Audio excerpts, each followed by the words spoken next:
Путин объявил о победе и признал участие КНДР в войне против Украины. С победой!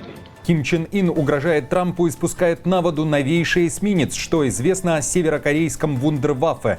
Обращение Макрона к Путину, чего пожелал от Кремля и почему Трамп после встречи с Зеленским наехал на Кремль. Каков был посыл Украины? Песков заявляет, Москва готова говорить с Киевом, когда состоится встреча. Казахстан без бессмертного полка. Власти решили запретить шествие из-за российских нарративов. В Астане заявили о кибератаке ботов. Что произошло? Досмотрите. Всем привет, это «Время Прядко». Коротко, четко и по делу о том, о чем говорят в мире. Если вам есть что сказать, делитесь своими мыслями и отвечайте на мои вопросы в комментариях. За лайк и подписку буду особенно благодарен. Время начать. И начнем с ситуации в Курской области. Несомненно, важная и громкая тема. Разберем заявления сторон. Итак, Россия впервые официально признала, что на ее стороне воюют солдаты Ким Чен Ына. Хотя до этого упорно отрицала этот факт и опровергала заявление Киева, где утверждали, что взяли в плен 2 северокорейцев.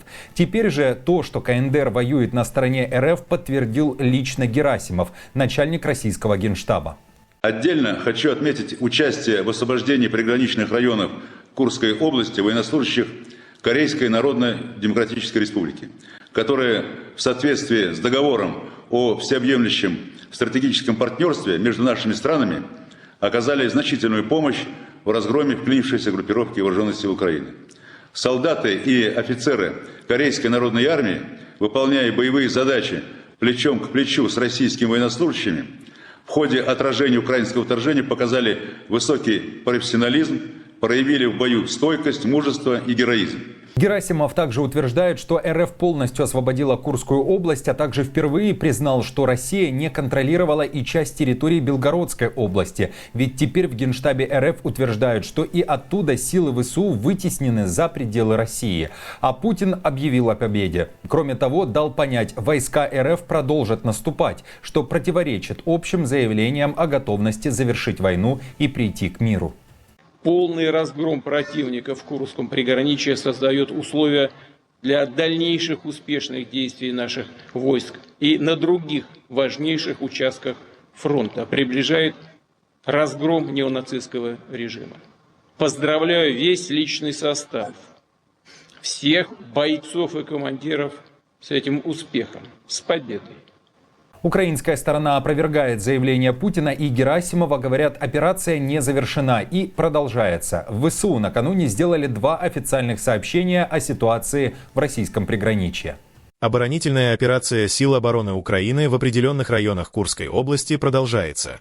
Оперативная обстановка сложная, но наши подразделения продолжают удерживать установленные позиции и выполняют задачи по назначению, нанося противнику эффективное огневое поражение с использованием всех видов оружия, в том числе применяя тактику активной обороны. Кроме того, украинский генштаб сообщает, что слова Путина и Герасимова – это пропагандистский трюк. Кроме того, Украина заявляет, что под Курском РФ потеряла безвозвратно 25 тысяч военных. Более 900 человек взяты в плен.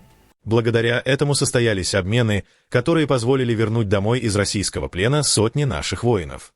Общие потери армии КНДР на Курском направлении составляют более 4,5 тысяч убитыми и ранеными. Борьба продолжается. Итак, российская сторона накануне также опубликовала видео, как утверждается, из села Горналь. Его же в своей речи упомянул и Герасимов, как последний населенный пункт, в котором были ВСУ. Украинский мониторинговый канал Deep State тем временем признает продвижение россиян в Курской области, но никак не подтверждает полное вытеснение ВСУ. Хотя за сутки ситуация значительно изменилась. Если еще 24 апреля Украина контролировала около 30 квадратных километров территории Курской области, то уже 26 апреля чуть больше 17. То есть за сутки ВС РФ действительно удалось взять под свой контроль целых 13 квадратных километров. Аналитики Deep State при этом говорят, что российские войска практически полностью заняли населенный пункт Горналь и продвинулись в районе Олешни. Территорию вокруг этих сел пока еще контролирует ВСУ, утверждает Deep State. Напомню, что буквально в начале марта Путин впервые побывал под Курском, тогда явился перед Герасимовым в военной форме и требовал как можно скорее освободить территории от ВСУ. Украинские войска зашли в Курскую область практически беспрепятственно еще в августе прошлого года и с того момента контролировали российские земли, которые могли бы стать разменной монетой в будущих переговорах о мире. Ким Чен Ын показал свой новый суперкорабль. На верфи в Нампхо Северная Корея торжественно спустила на воду новейшее военное судно. Все прошло в лучших традициях Пхеньяна: парады, салюты, песни и, конечно, рядом с Кимом его дочь и сестра Ким Йо Джон. Государственные СМИ с гордостью заявили, что это новая эра флота в стиле Ким Чен Ына. О том, что Ким Чен Ын строит собственное вундерваффе, ранее сообщала американская разведка. Благодаря спутниковым снимкам можно было следить за процессом строительства. В Пхеньяне говорят, что корабль был создан всего за 400 с небольшим дней собственными силами и технологиями. Оснащен самым мощным вооружением, назван в честь антияпонского революционера Чхве Хёна. Ким Чен Ын отправил при этом послание Трампу. Если США продолжат наращивать военную мощь, у нас не останется выбора, кроме как усилить наши силы стратегического сдерживания. Отмечу, что буквально 2 недели назад CNN опубликовала материал о том, что в Нампхо КНДР строит эсминец длиной около 140 метров, в 2 раза больше любых других судов изоляционной республики. Есть намеки на наличие систем вертикального запуска ракет и фазированных антенных решеток. Технологии, которые ранее были недоступны северокорейскому флоту. Откуда у Пхеньяна такие технологии? Отставной южнокорейский адмирал Ким Доки заявил, что Москва могла предоставить технологии для ракетных систем нового корабля. Однако, несмотря на прогресс в модернизации, аналитики отметили, что интеграция современного оружия, сенсоров и электроники – сложная задача. Во многом проект остается на ранней стадии, и до морских испытаний может пройти год или больше. Тем не менее, через 2 недели после этой публикации CNN в КНДР заявили о завершении строительства. Трамп никак не реагировал на угрозы Ким Чен Ына, но отправил новый сигнал в Москву. Это произошло буквально через сутки после того, как из России вернулся его спецпосланник Уитков, проводивший переговоры с Путиным. Резкий тон и обращение прозвучало после того, как американский президент на похоронах Папы Римского встретился с Зеленским. Переговоры прошли быстро и не в закрытом пространстве. После этого в Кремль полетела угроза. Я просто пытаюсь разобраться с бедламом, который мне оставили Обама и Байден. Это действительно сущий бардак. При всем этом не было никакой причины для Путина в последние дни запускать ракеты по гражданским районам, городам и поселкам. Это заставляет меня думать, что, возможно, он не хочет останавливать войну, просто водит меня за нос, и с ним нужно разбираться иначе, через банковские меры или вторичные санкции. Слишком много людей погибает. Ранее Трамп, как вы помните, уже грозил ввести новые санкции против России, но также заявлял, что не особо хочет это делать и все же надеется на благоразумность Путина. А у Путина уже ответили. Говорят, готовы к переговорам с Украиной. Далее цитата: «без всяких предварительных условий». Заявление Пескова публикует кремлевское издание ТАСС. Владимир Путин в ходе встречи со спецпосланником американского президента Стивеном Уиткофом вновь подтвердил готовность Москвы к переговорам с Киевом без предварительных условий. Об этом сообщил журналистам пресс-секретарь российского лидера Дмитрий Песков, отвечая на соответствующий вопрос. Напомню, что Зеленский последние 2 недели также заявляет, что готов к любым переговорам в любом формате. Но перед этим Путин должен отдать приказ о полном прекращении огня в небе, на суше и на воде. Сейчас же Зеленский намекает, что вместе с Трампом есть надежда достичь совместных результатов, а встреча, которая у них состоялась после грандиозного скандала в овальном кабинете, может стать исторической.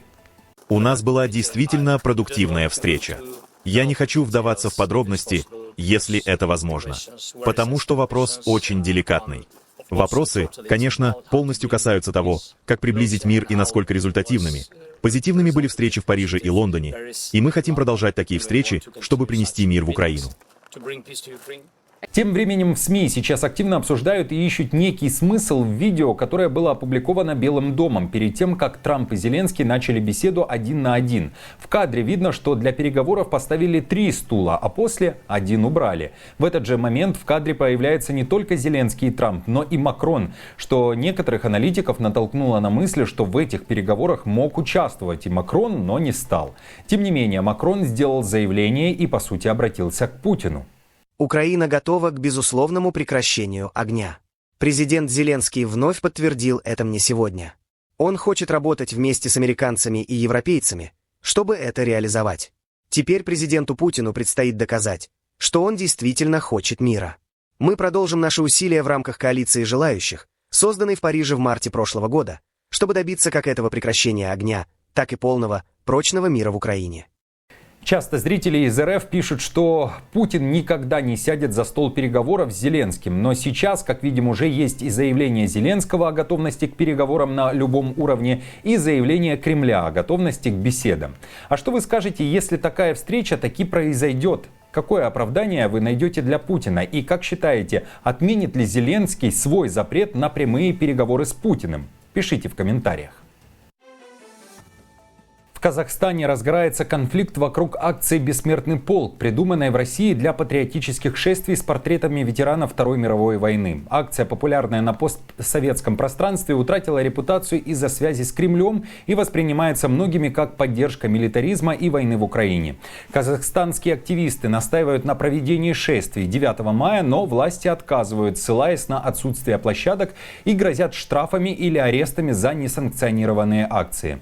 В Алматы общественники обратились к президенту Токаеву, называя себя наследниками победы и требуя разрешить шествие.